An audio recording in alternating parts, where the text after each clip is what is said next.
Hey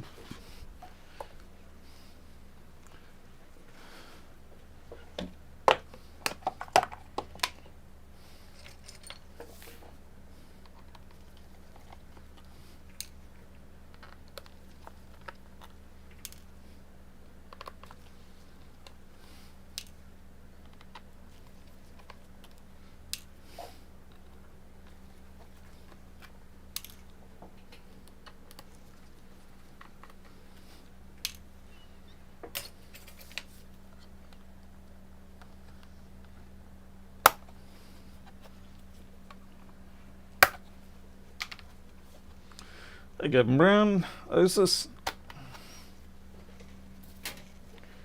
What have we got here? Delightfully torn off battery pads. Fun. Not for me. Alrighty. This will be interesting to see if I can actually have any success or not, because there's nothing left of the copper on there. Yeah. That's going to be a interesting process. Very interesting process, and the battery's been replaced, of course. Okie dokie. I'll just get the board out, see what magic we can do. It's not going to have a lot of strength, whatever I do.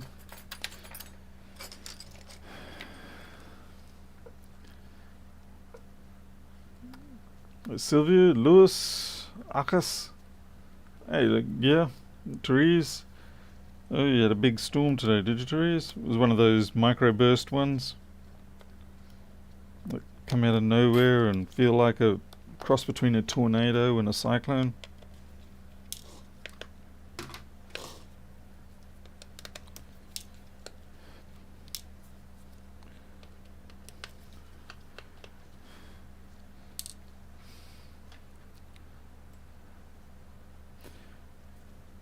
Not waiting for the Discord to expire. Yeah, this I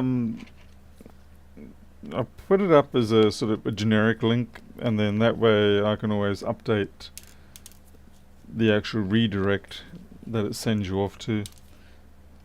I've also added in to the next release of Flexboard View, so it'll be there under the help menu, just to try and be helpful.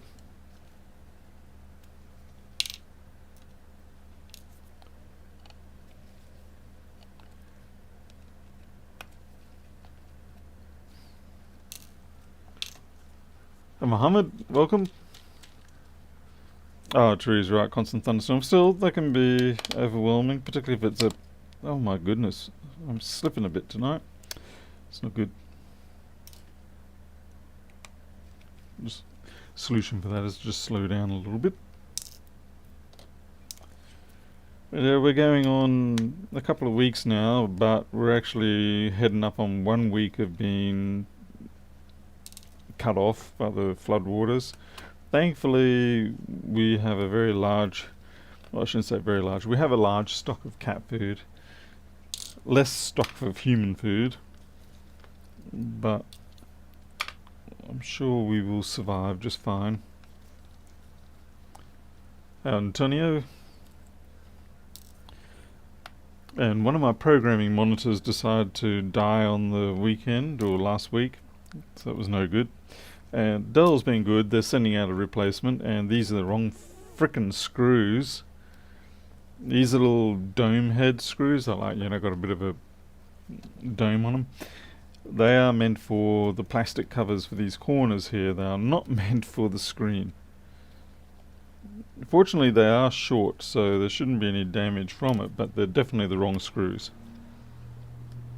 Yes, cat food is actually very important. Because push come to shove, you can get human food sent over to you through helicopter or other options. Good luck getting people to actually do a emergency run for you for cat food. You'll get a better chance to get people to get you dog food, or at least out here anyway. Yeah, that screen, it went from, it was just one little pinstripe, one little vertical green pinstripe, and then the next day it turned into 2 vertical pinstripes, and then the third day it started out with one of the pinstripes thickened up and changed to red, and then it just dropped.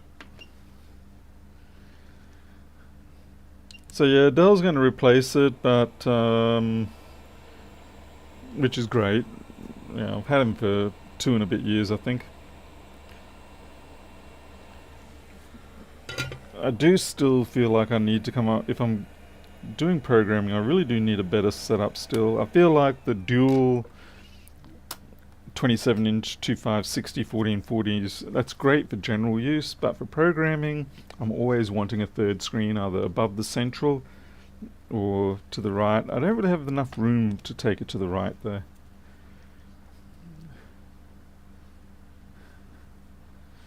Yeah, the one monitor situation is not much fun. I've been trying to do some coding on it today and it's like, I hate this so much.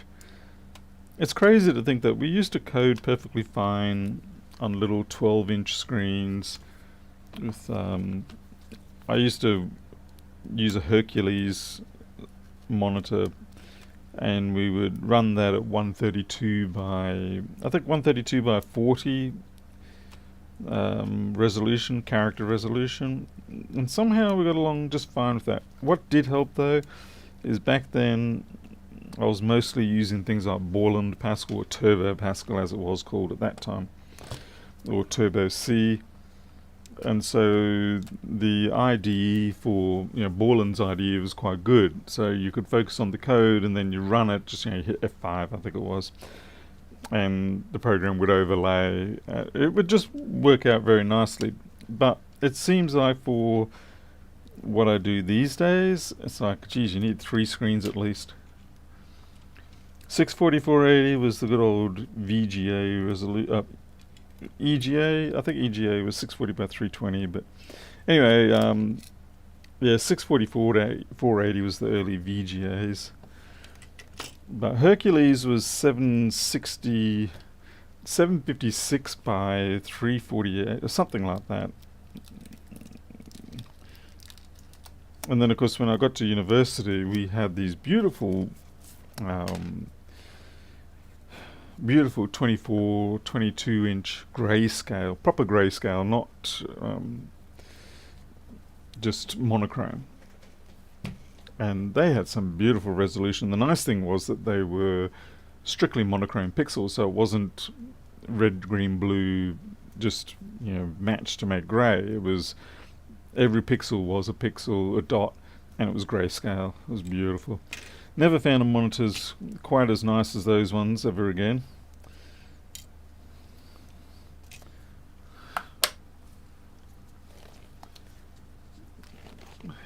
I have a 1708 black bar at the bottom of the display. It disappears after a few minutes, but then it's back again after a restart. I'll probably say display. It's hard to say. To be fair, 1708s, they're sort of a dying race at the moment. I've got a few here, and it's a case of get the data off and move to a new machine, unfortunately. I wish it wasn't the case, but the CPUs on them are just dropping dead everywhere. Ah, boy. So all these brown things you can see, they are actually the pads that belong on there.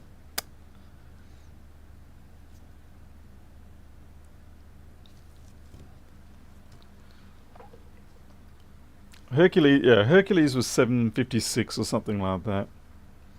132 column was very nice. And then I would do a lot of my development in OS2, and I was using a text mode application switcher in OS2. So effectively I was using OS2 as a DOS multitasking system. This is OS2 Warp. It worked very well, made for a very good development platform.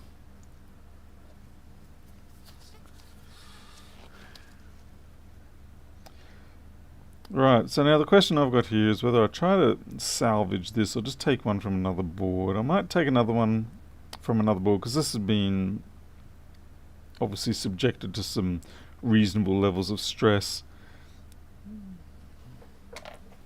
Let's see if I've got another board I can extract one from.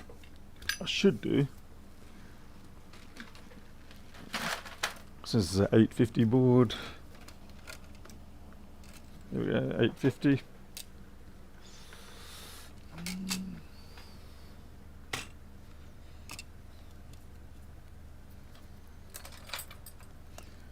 So yeah, I'm not quite sure how I'm going to tackle this. Certainly, how the hell does that happen? Look at that.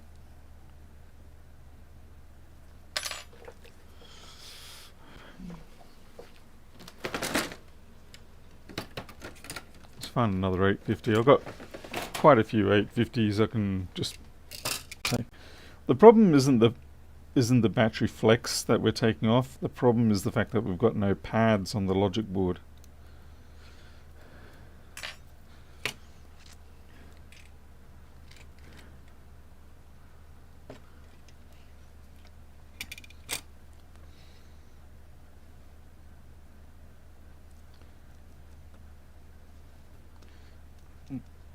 Let's see if we can wet this up with some leaded and then hit it with the hot air.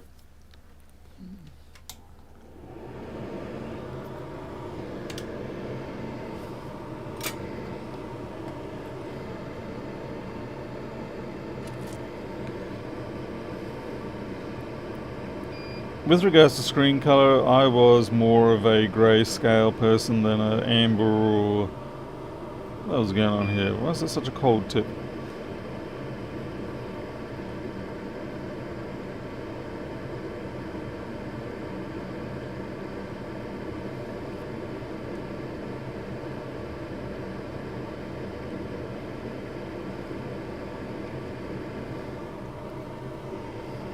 I could actually try and slide a divider under there. That sometimes works. The only trouble is a lot of the time the divider sucks up too much of the heat. So like, you get something like this. Well, this one's actually going pretty good. Until I get to the ground. Yeah.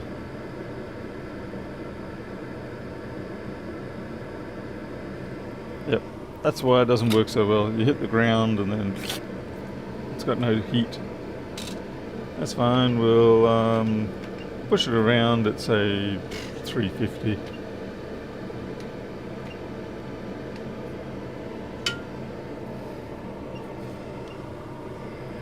Funnily enough, with the whole grayscale then getting color, I stuck with grayscale for a very long time when everyone else was getting color, because the color options weren't that great at the time.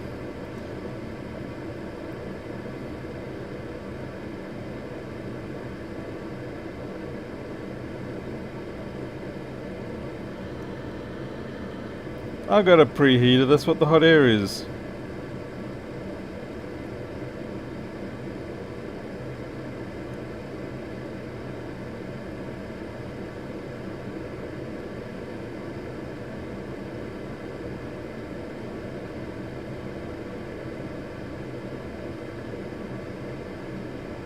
Yeah, need a little more.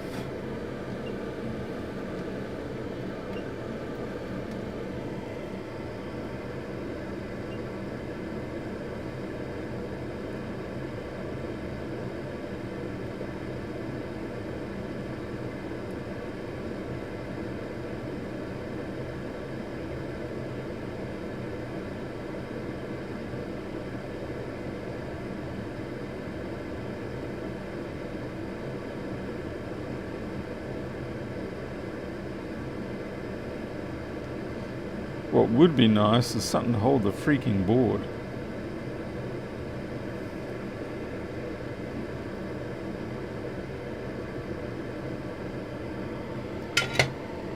Hey, Ed Boss. Hey, Joey, Mr. 100K. Shit, that's hot. Apparently, hot things are hot. Yeah.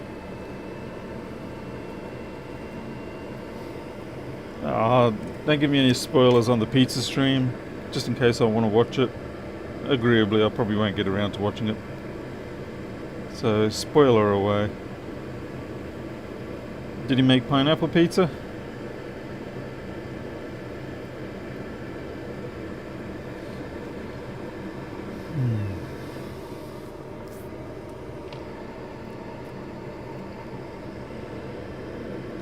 There's Joey coming into my channel and sucking away all the fame I don't have. Good job, Joey.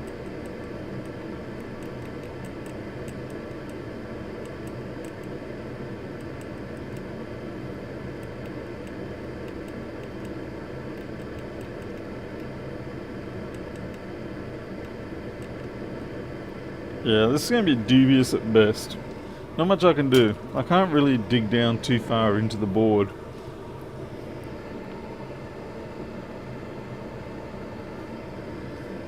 Joey, basically someone got a little carried away, accident or whatever, with pulling the board out, and they managed to rip the battery cable from it. So I guess I'm just trying to get the heads with some solder, and it might be enough if I couple it with these ones down here, not so crash hot. My turn to make pizza, you know I'm not going to do that.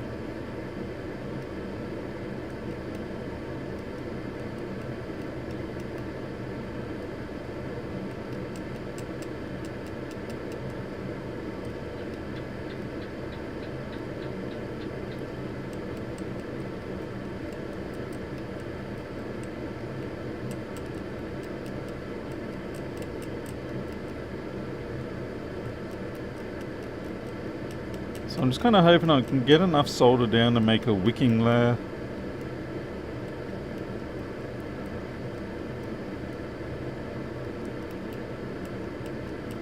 There are other ways I could do this. Basically I could just run thick cables straight to the required points. But I would like to keep it as bodge wire free as possible. But if this doesn't work, then yeah, we're going to have to go bodge wire technique, which I don't care for because it's bodgy.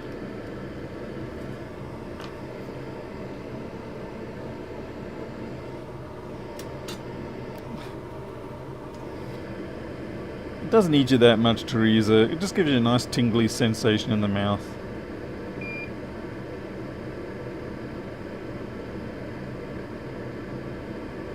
You gotta love those juicy enzymes that do that for you. Besides, it probably helps. Helps break down the meat on the pizza.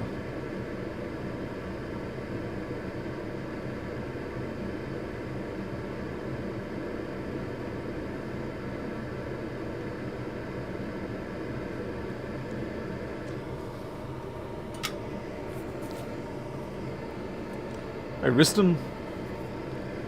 I very much enjoy pineapple on pizza. My sort of pizza that I often have will be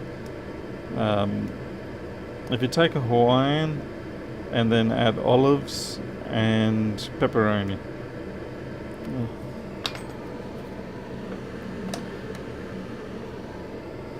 It's got to be the right kind. Yeah, this is the other trouble. It's got to be the right kind of pineapple. If you get sugary, sweet pineapple, that's disgusting. If you get bland pineapple, that's disgusting. But if you get nice, sort of slightly sour, tangy pineapple, it's delightful. It's uplifting.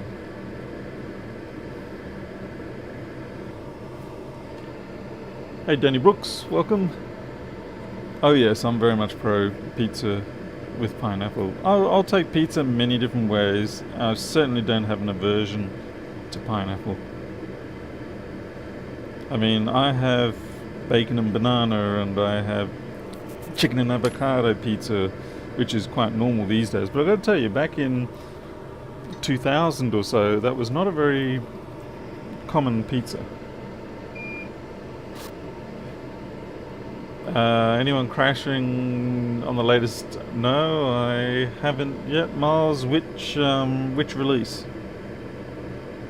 You talking 14 or yeah? Tell me which release, and I might have a better idea. But no, I haven't had any complaints yet.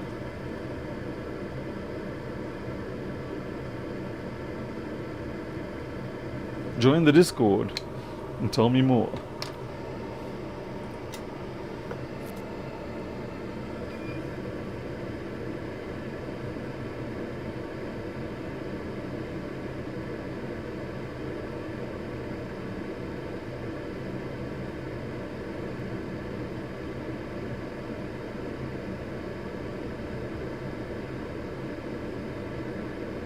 Not a good idea to have a massive blob like that there.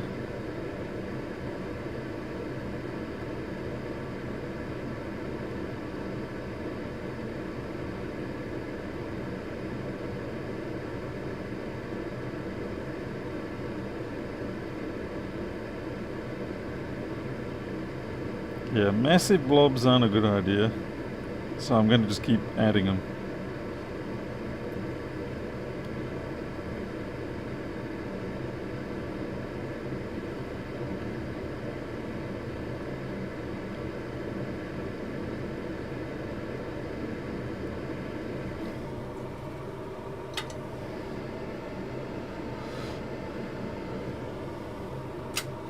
But Jerry, you got your own Discord. It doesn't matter to you.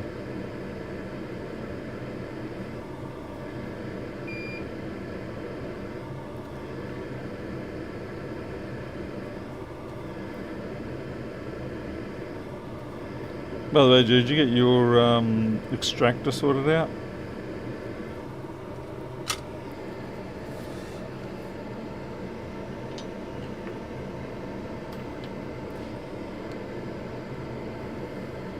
Hey Sylvia, I was kind of contemplating it, but I don't think it is actually going to be of any use. I wish it was, but I don't think it will be.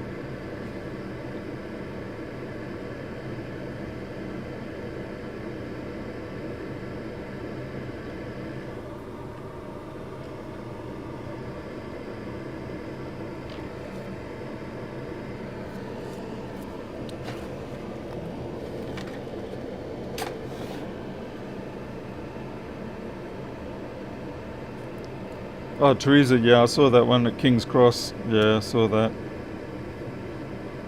And as you said, kids. It's just like, bloody hell. So, what the hell are they doing being so violent?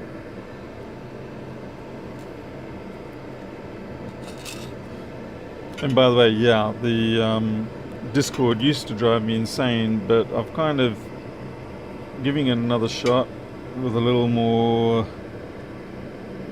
dystopian control. Oh, come on, where's my temperature? Oh, no wonder you're such a difficult creature right now. You only had 15% air. I was wondering why the hell it was taking so long before. And yeah, 15% air, that will make things a little tricky.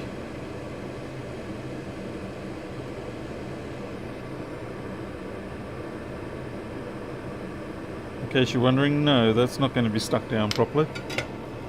But that is just sort of me getting things started.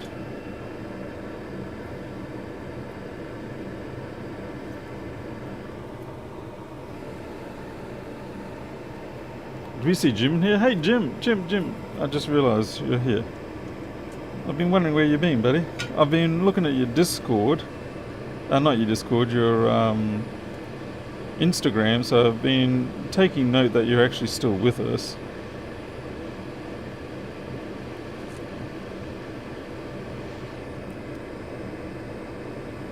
Just doing this bit by bit, folks. So I pin down one side, now pin down the next side like this.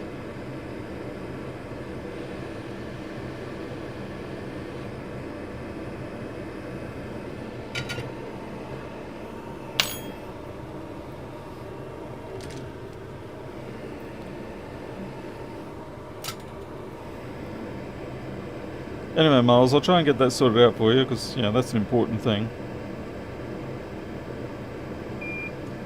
Although, in saying that, I didn't even check to see what version you said you were using. Staying at Groundhog Day, doctor's appointment, ultrasound, CT, yeah. I mean, I can't truly relate to that, but I can appreciate the nuisance.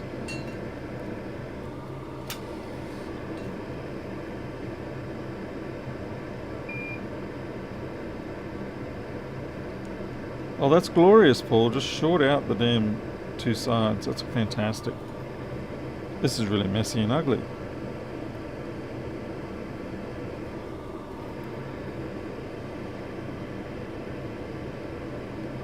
I'm not worried about those cells merging.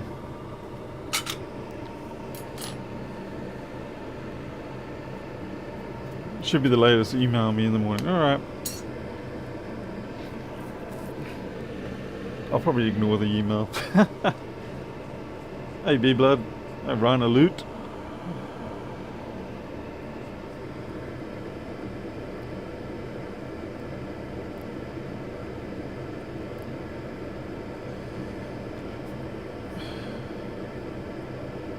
Tell you what, some JB World wouldn't go astray. Because a few cycles of this and it's just going to fatigue away.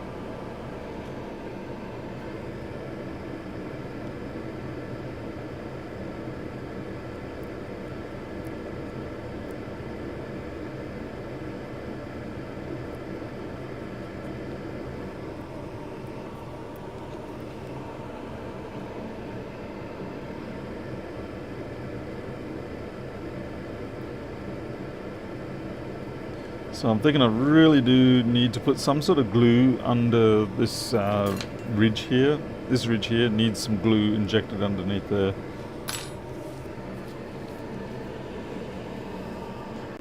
Question is what glue? I got plenty of super glue I think, but that's not exactly a brilliant option. Yoo-hoo epoxy. No.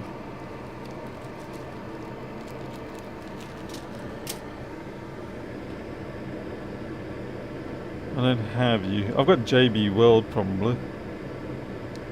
I mean, I could try and get some JB World under there.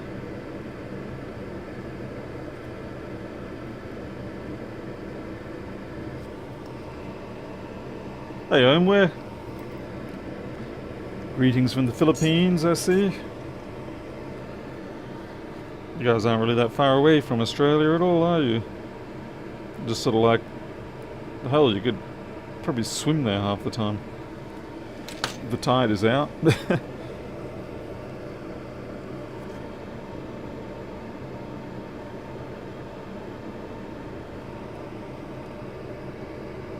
So they're using... I don't really have any of that rubber stuff, no. Hot glue. Now, hot glue I normally would consider. Just the downside is I know that it's not going to... Hey, guess what I did really wrong here? You guys are useless. Did you know that? You're useless. Frickin' useless. The lot of ya. What's wrong here? What have I done wrong? Come on, tell me.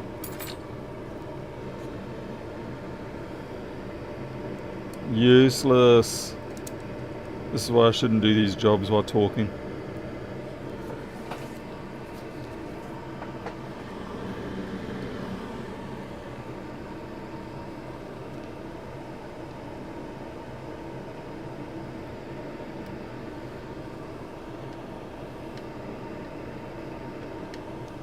Well, it depends on what axis you're referring to, but yes, it's wrong side up. That's okay. That's okay. Useless. Crap. Oh, jeez. I was wondering why I could see the gluey goop on it. I was like, why is there gluey goop on there? It shouldn't be gluey goop. Now I know why. Yeah, practice. Fortunately, it's because it's all leaded and everything like that. It should just let go. There we go. Sweet.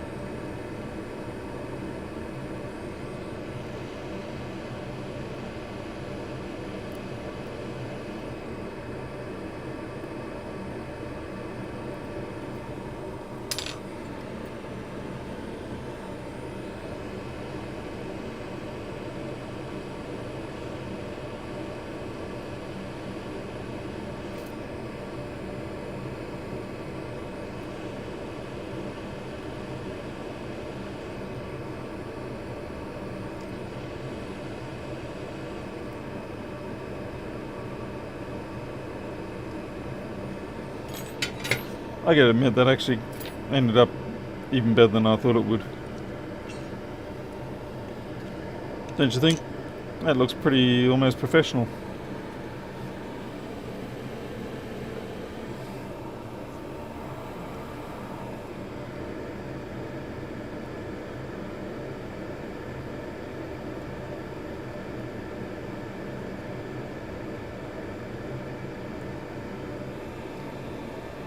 Hey Kiwi Chess, welcome. Getting a bit late on your side of the Tasman, but thank you for coming around.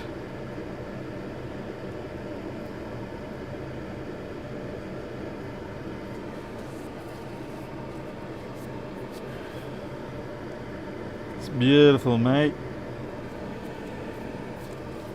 It's beautiful, Bella.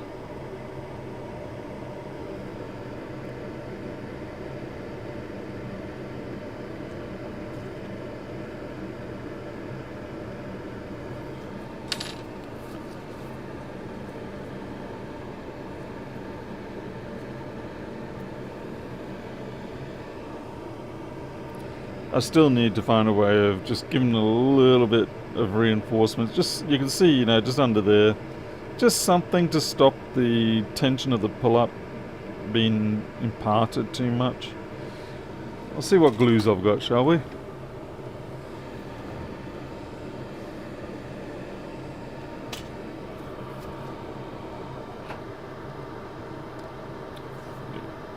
Let's see, faulty CPU, no image. Oh, okay, so it did end up being a bad CPU.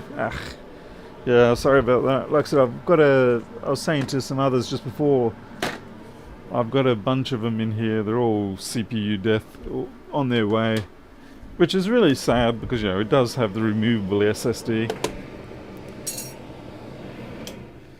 I've got the problem of, I've got one here and it must have been going through an update or something like that, and it ran out of space. And so now the partition is there, but it won't boot to it, and you can't repair it, and there's nothing I can do with it. I was able to at least... This is the weird thing. I can actually mount it as a, what do you call, target disk mode, and so I was able to make a backup copy. It's just weird though, but I can't do anything else with it. But at least I was able to do a backup copy using carbon copy. But, yeah, still weird. Okay, so we've got JB World. We're going to slop some of that into it. Now I've got to go through my box of trash here, looking for a suitable plastic carrier. There we go.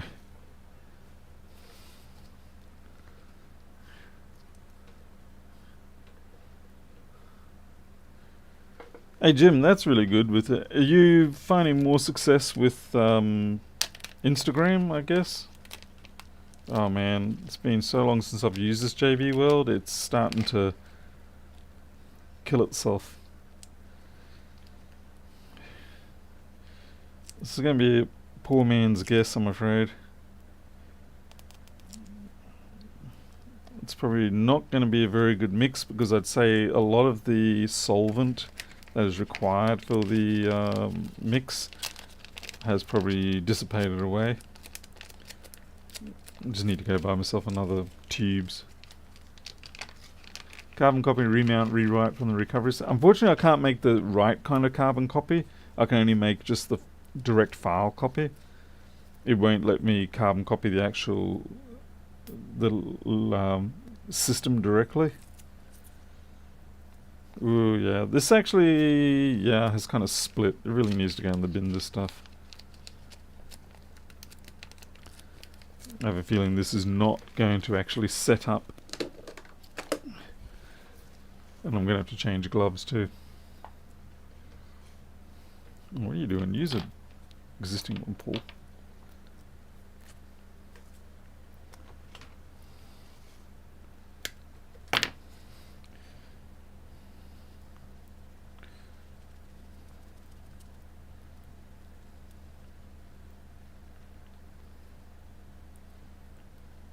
At least now I can get JB World down at the local car shop and stuff like that. Before I had to order it in. I mean, I paid probably twice as much for the one down at the car shop, but yeah, it's local, I don't care. I mean, I buy one tube every 2 or 3 years, or one pack every 2 or 3 years, and that's it. So yeah, I've created massively too much, but that's intentional. Just keep mixing it up. Alright. Now comes the fun part of actually placing it.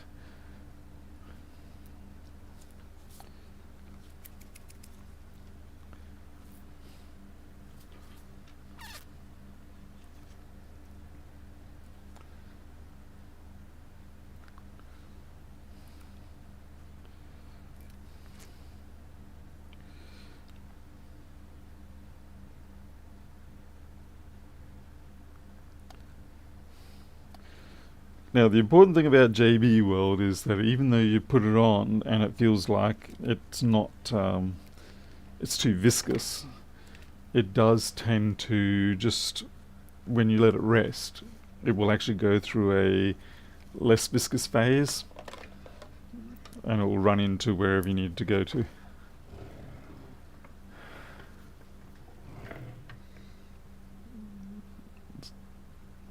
Okay, we're just going to slightly coerce that and clean it up at the same time, to be honest.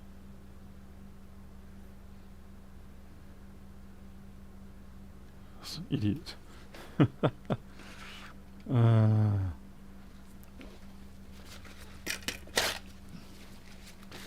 You don't need much, but sometimes you got to start out the heat. Oh.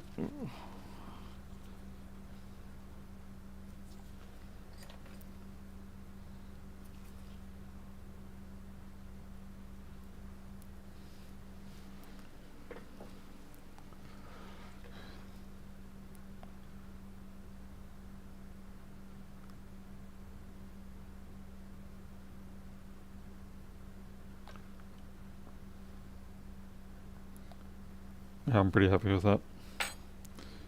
Just close it down.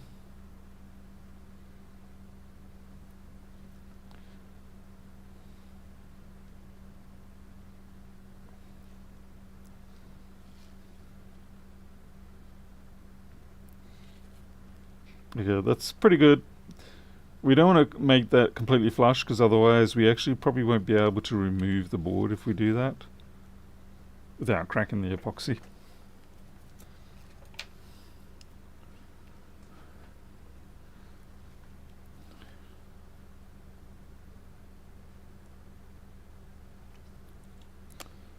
Kiwi, this is a battery connector for an A1706. The person who was servicing it prior had a spasm or something like that. I can't quite remember what. But anyway, they had an accident and they tore off the flex.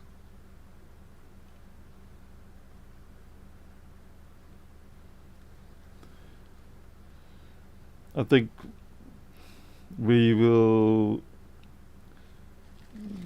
go with that.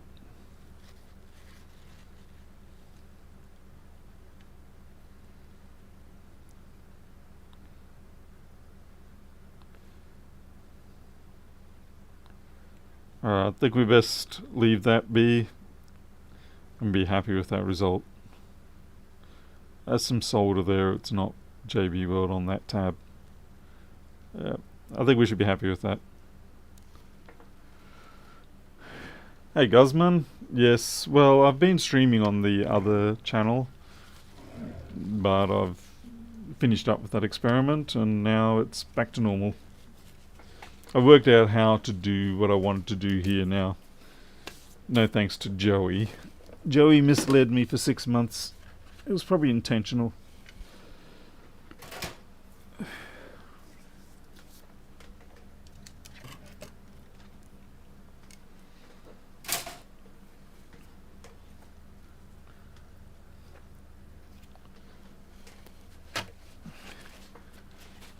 Hey Christos. See, Tim has closed. Yes, he actually is still doing flux and stuff like that, but a little bit more restricted. I ordered some from him. It'll be interesting to see how it is when it arrives, because I've got one tube left of this still, and as you can see, it's looking pretty rank. This is expired almost 2 years ago. It still works.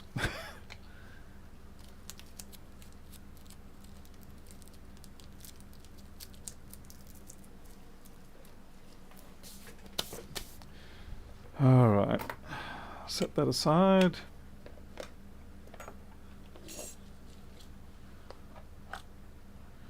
Yeah, it was B-Blood, it was more a case of I just couldn't quite get people to transition over, which is fine. And I announced it a few times, but I'm not really sufficiently active with regards to posts on YouTube. So it didn't really happen. Anyway, back to the main, and things are looking healthy again. The trick I'm doing now, which is what I was probably originally supposed to do, is that as soon as the live stream is finished, it gets delisted from the main channel.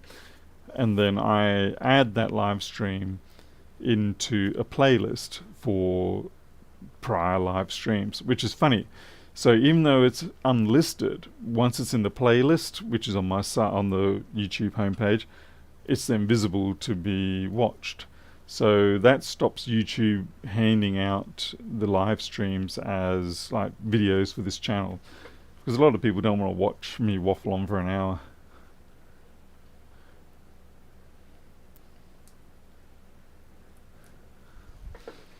Alright, let's see what else we got around here. What do we got around here? Yeah, I don't think we feel like an iPad. Ugh, so many iPads. Okay, I got a 1534. Oh god, why do I do this to myself? Alright, we got a 1534. Cringe, all ye mortals. Okay, so there's a couple of reasons we can have dead 1534s. Beep. You have SSD controller failure, you can have CPU failure. Yeah, a lot of different reasons. Unfortunately, oh, this is going to be fun. This is going to be fun because it's got a user, what do you call it, personal information sticker on it. But a 1534, you can't just take the you can't just take off the bottom plate. So I have to mask it up.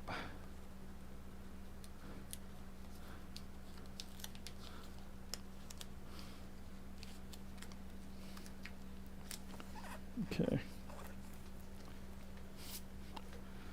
These are disgusting little beasts. Terrible physical design, too small, and dreadful reliability. The final release of them, I think it was a 658 board, I think it was, 6 something board. It wasn't too bad. It's probably the one that I do see come in now and then, but even with those I'm just like, yeah, we'll get the data off it and then walk away. The previous one I had, they blew the CD3215 chip, but at least that was replaceable.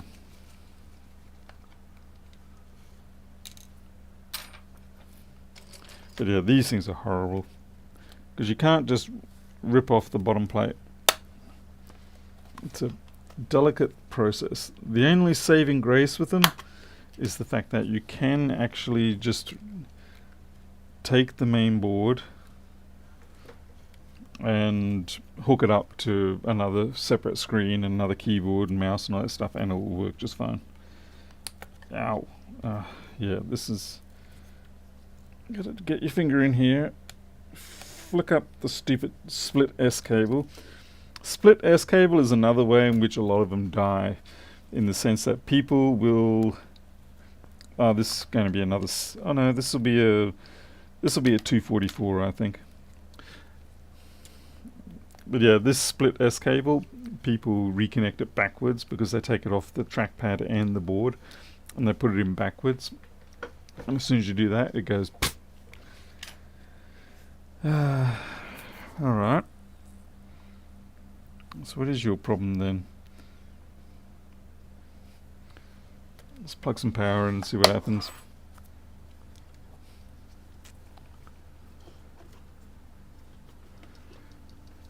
Ditya from India, good to see you. This is a 1534 Sraf. Let's see what happens. We're getting 20 volts, so 1502 is alive. What am I talking about? 3215 is alive.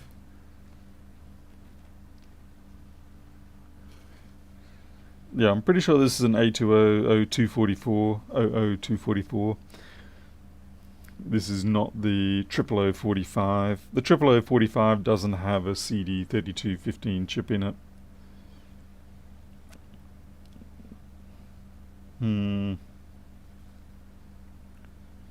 This might be a CPU one because it's charging, but it's not coming up, so it might be a CPU failure.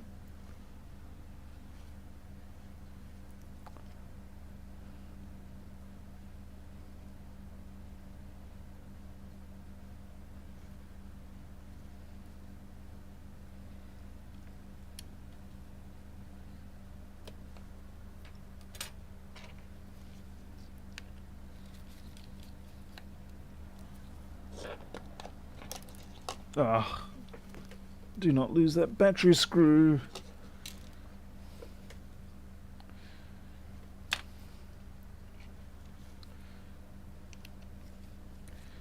CPU is definitely getting warm there. It's interesting. The other really annoying part of the 1534 is that they have different designs for their USB-C ports, and one of them's cheap to get your hands on, the other is extremely expensive to get your hands on, and these are the expensive ones.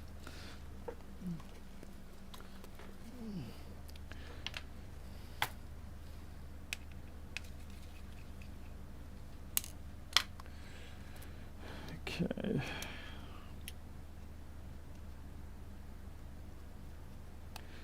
Like I said, the only purpose for working on these, the only reason you should ever work on these now is just to try and get the data off.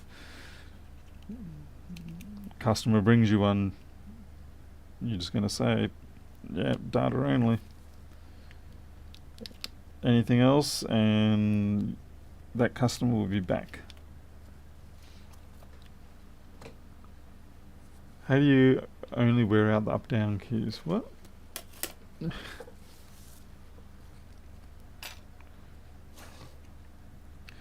Okay, big thing that worries me here, I think this is going to be an SSD failure. Can you see that? Discoloration there? I'm pretty sure the SSD controller's under there. It could though be from the vaporization of the liquid that seeps out around the seal. But no, I'm not liking the look of that.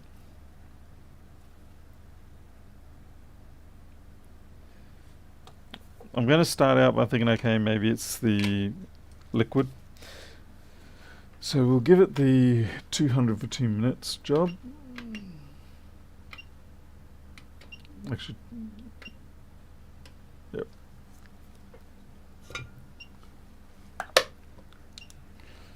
Alright.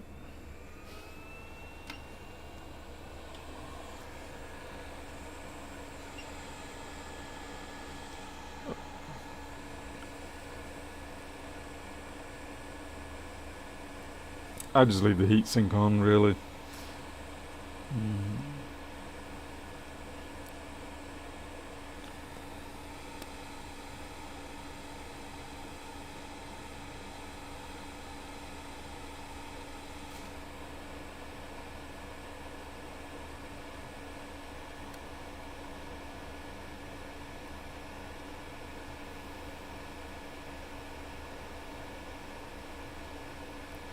Because we're only doing 200, so it's not really a big risk.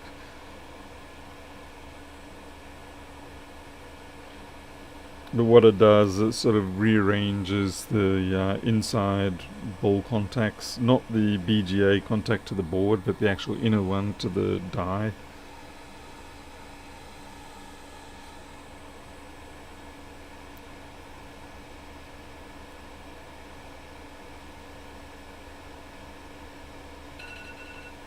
There we go. Hey Siri. Bad donkey.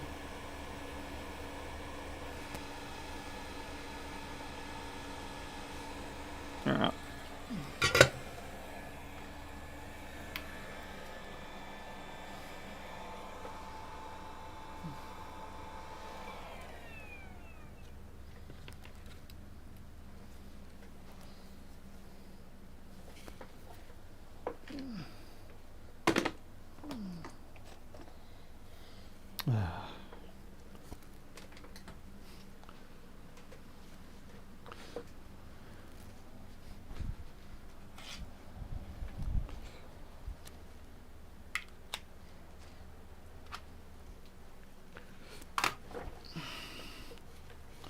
Alright, so what you do with these is you get yourself one of these multi-port MacBook rated type ones, and you use that as your way to get around the limitations of this thing only having one port. Now of course, this is cooling down. Actually, I might just put that in the extractor, it's still pretty damn hot.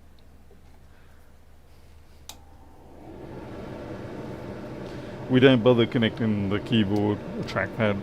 That's what we got the external mouse and keyboard for.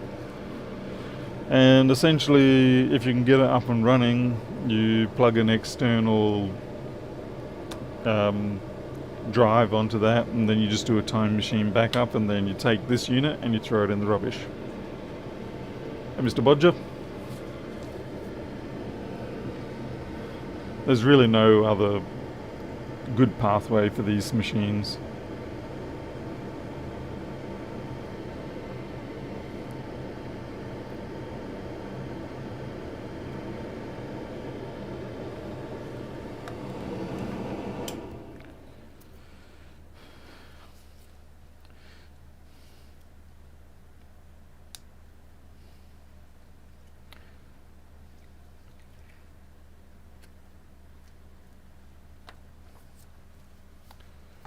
Okay, hopefully this will actually fire up. Sometimes with my cables are a little bit iffy at the moment.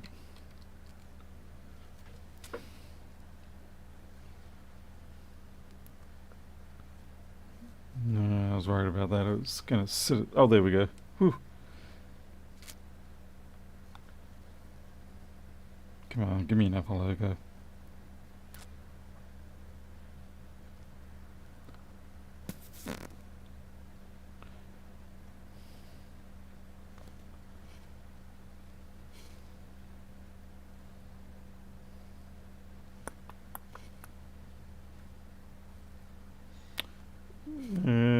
Not looking promising. It could be a bad display, but not looking promising.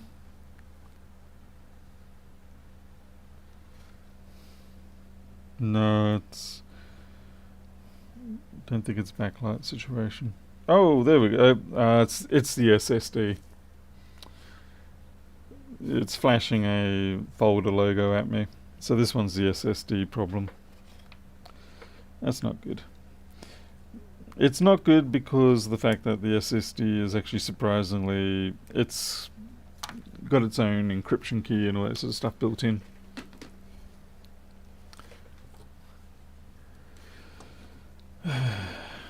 So that mark there, the highlighting discoloration, is actually where the issue is. So basically, yeah, not going to be able to do a lot about that.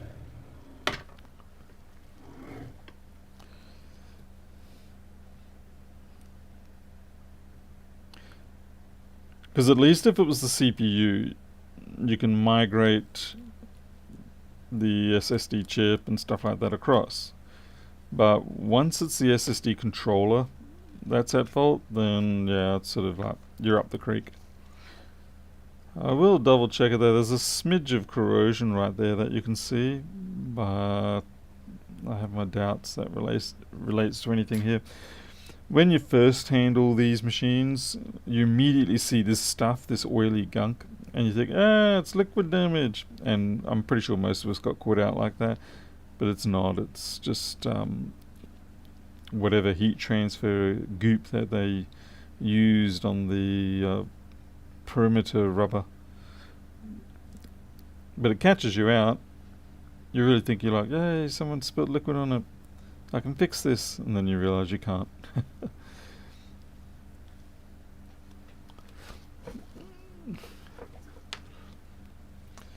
Actually, I'm pretty sure this will be a 244. Yeah, 244.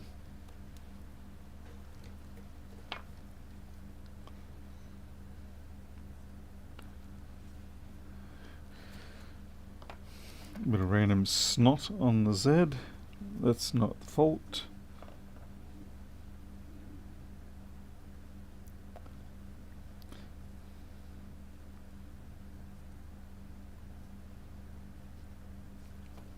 But yeah, it's a real shame. So for whatever reason, oh, this sucker's underfilled too. Oh, that's just double insult. I can try heat that up just for a Hail Mary,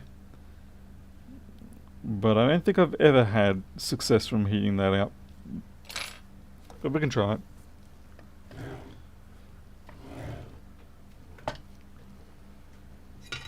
Hey, Monsieur, good to see you there.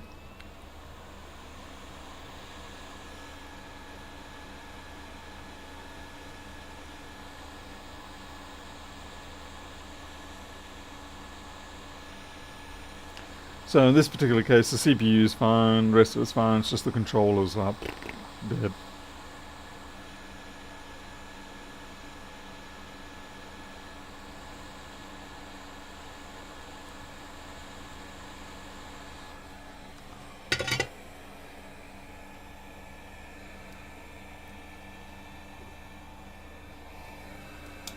I did repair their other one, but looks like this one's a dud, which means this whole group of machines that I've repaired for this particular customer, we've only got one real repair. We've got one repair, one data recovery, and that is out of 7 machines. It's not a good record. And unfortunately, it's kind of like this is the first big job that they've sent me. Well, the first job they've sent me, and I'm like, oh, well, that's dead, dead, dead, dead. And even though rationally they will know that, okay, you know, they're just dead machines, the abysmal success rate sort of makes you, in the back of your mind, go, well, we're not going to bother sending much else to that person because the last time we did, very little came back working. Hey, horse.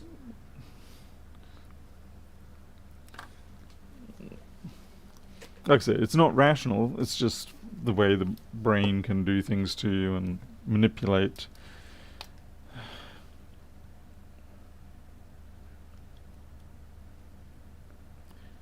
And they had a 1466 they sent me, and it was working fine when it got here. They sent it because obviously it was faulty, and I couldn't get it to fault. And then the other day it died, and it had a shorted SMC. So I replaced the SMC, and it just still hasn't come back. It just sits there and it charges, but it doesn't turn on. And it's not the IMU issue that those machines often have, where you take R8111 to see if it powers up. That's not the problem. It's not even powering up. So it's like, yep, whole bunch of fun. Okay, let's see if this goes anywhere. And myself, yeah, everybody gets a dead MacBook, damn right.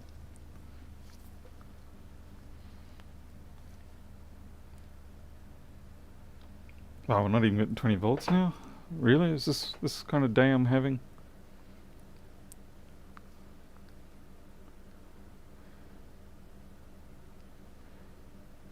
Check the STM32 on the trackpad. Hey Nia, are you talking about the 1466?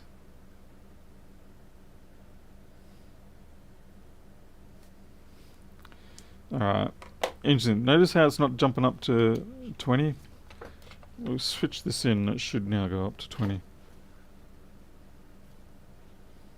Yeah, there we go, 20. For some reason, sometimes this being in the middle of it, because we've got the current sensor and we've got this, it kind of decides there's too much loss across the line, I'm not going to continue on. And it hasn't come up yet, which means we've still got a SSD issue most likely. Because if the disk drive was valid, it would have jumped up with the Apple logo by now.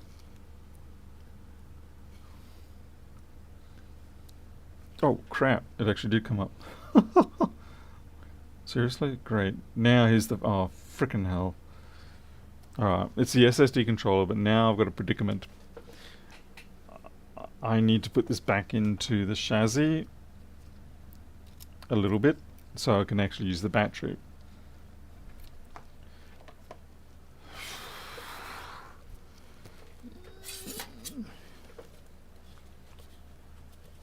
Yeah, Miles, it's certainly annoying. I might try drop down to a 5 or 10 milliohm shunt on my meter, but I think sometimes no matter what you try to cut away, it just still is too much.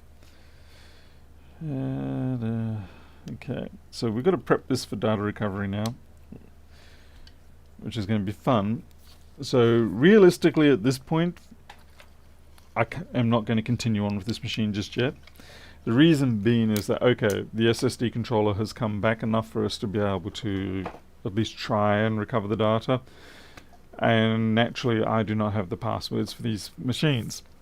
I've asked for them and I still haven't got them.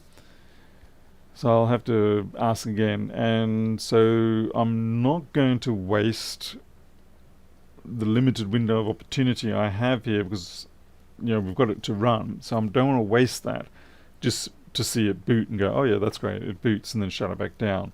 I'm going to save that until I get the passwords. I will probably... I'm going to have to do something about charging this pack. And this is a replacement pack too. You see the sticker there.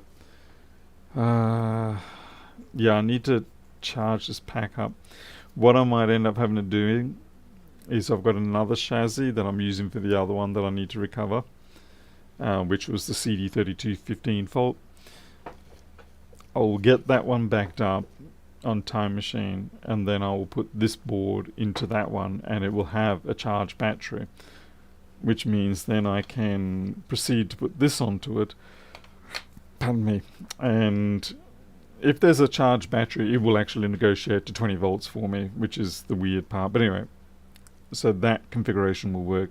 So for now, I can just report back to the shop and say, look, we've got some activity out of this. I need that password. Yeah, it's 1534s, pain in the backside machines, but you got to deal with them every now and then. But so long as you're upfront with the customer and say, these are data recovery only machines. If they give the hint that they just want to use it for like, oh, I'll keep using it for a while, just say, no, I don't I don't want to be involved in that. Even if you tell them that this will die, and it could die 5 minutes after you take it home, or it could die 5 months, there's a huge chance that they're going to come back to you and say, hey, it died, you repaired it, it died, I want my money back. And it's like, no thanks. If file vault is disabled, you can start the backup without a pass. Or you're talking about with target disk mode. I'm going to try and do a Time Machine backup on these. If that fails, then yeah, I can try with target disk mode. Alright, okay, it's 10:15. Micro's incident needs to be done. I think I will cut it at this point because I need to save my luck. And I don't really have any other machines that are quite ready to go at the moment. I've got to wait 12 hours at least for the JB World to set up before I start trying to put that other board back in. And right now I'm sort of having to twiddle my thumbs a bit and do some more flex board view programming, things like that, because we are cut off from all directions. There's no postage coming in or out. Food is dwindling down, things like that. So obviously I'm not getting any new machines to fix at this point, so it's just the way it goes. Try a reball after doing a backup? No, I don't think so. I'd rather put the extra effort into working on Flexboard View. That's the thing, so I'm reasonably okay with doing most of these kinds of repairs, but I don't tend to put a lot of time into doing the more delicate repairs, like iPhone 6 CPU replacements, things like that. My focus beyond being competent with this sort of level repair is to then go and work on the software so that everybody else can take advantage of that. So, alright, I'm out of here. Thank you very much for watching. I will see you on the next one, whenever that may be. I guess when I get more stock of dead machines.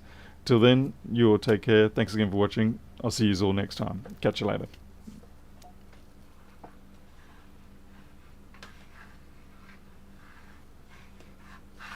Wrong mouse.